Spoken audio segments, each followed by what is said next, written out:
Luc, chapitre 18. Jésus leur dit une parabole pour montrer qu'ils devaient toujours prier, sans se décourager. Il dit, il y avait dans une ville un juge qui ne craignait pas Dieu et qui n'avait d'égard pour personne. Il y avait aussi dans cette ville une veuve qui venait lui dire, rends-moi justice contre ma partie adverse. Pendant longtemps il refusa. Mais ensuite il se dit, même si je ne crains pas Dieu et n'ai d'égard pour personne, puisque cette veuve me fatigue, je vais lui rendre justice afin qu'elle ne vienne pas sans cesse me déranger. Le Seigneur ajouta, écoutez ce que dit le juge injuste. Et Dieu ne fera-t-il pas justice à ceux qu'il a choisis et qui crient à lui jour et nuit? Les fera-t-il attendre? Je vous le dis, il leur fera rapidement justice. Mais, quand le Fils de l'homme viendra, trouvera-t-il la foi sur la terre? Il dit encore cette parabole à l'intention de certaines personnes qui étaient convaincues d'être justes et qui méprisaient les autres. Deux hommes montèrent au temple pour prier. L'un était un pharisien, l'autre un collecteur d'impôts. Le pharisien, debout, faisait cette prière en lui-même.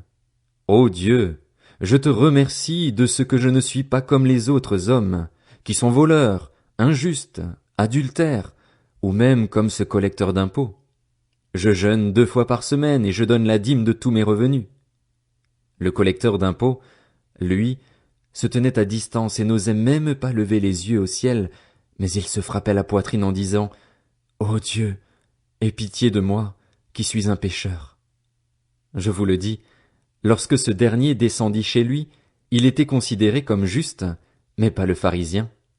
En effet, toute personne qui s'élève sera abaissée, et celle qui s'abaisse sera élevée. Des gens lui amenaient même de tout petits enfants afin qu'il les touche, mais les disciples, en voyant cela, leur firent des reproches. Jésus appela les enfants et dit, Laissez les petits enfants venir à moi et ne les en empêchez pas, car le royaume de Dieu est pour ceux qui leur ressemblent.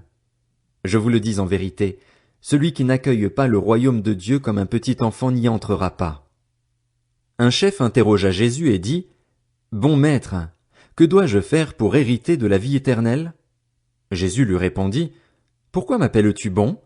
Personne n'est bon, si ce n'est Dieu seul. Tu connais les commandements. Tu ne commettras pas d'adultère. Tu ne commettras pas de meurtre. Tu ne commettras pas de vol. Tu ne porteras pas de faux témoignages. Honore ton père et ta mère. J'ai respecté tous ces commandements dès ma jeunesse, dit-il. Après avoir entendu cela, Jésus lui dit, Il te manque encore une chose. Vends tout ce que tu as, distribue-le aux pauvres, et tu auras un trésor dans le ciel. Puis viens et suis-moi. Lorsqu'il entendit ces paroles, l'homme devint tout triste, car il était très riche. Voyant qu'il était devenu tout triste, Jésus dit, qu'il est difficile à ceux qui ont des richesses d'entrer dans le royaume de Dieu. En effet, il est plus facile à un chameau de passer par un trou d'aiguille qu'à un riche d'entrer dans le royaume de Dieu. Ceux qui l'écoutaient dirent, Qui donc peut être sauvé? Jésus répondit, Ce qui est impossible aux hommes est possible à Dieu. Pierre dit alors, Voici, nous avons tout quitté et nous t'avons suivi. Jésus leur dit, Je vous le dis en vérité, personne n'aura quitté à cause du royaume de Dieu sa maison ou sa femme, ses frères, ses parents ou ses enfants sans recevoir beaucoup plus dans le temps présent et, dans le monde à venir, la vie éternelle. Jésus prit les 12 avec lui et leur dit, Nous montons à Jérusalem et tout ce qui a été écrit par les prophètes au sujet du Fils de l'homme va s'accomplir.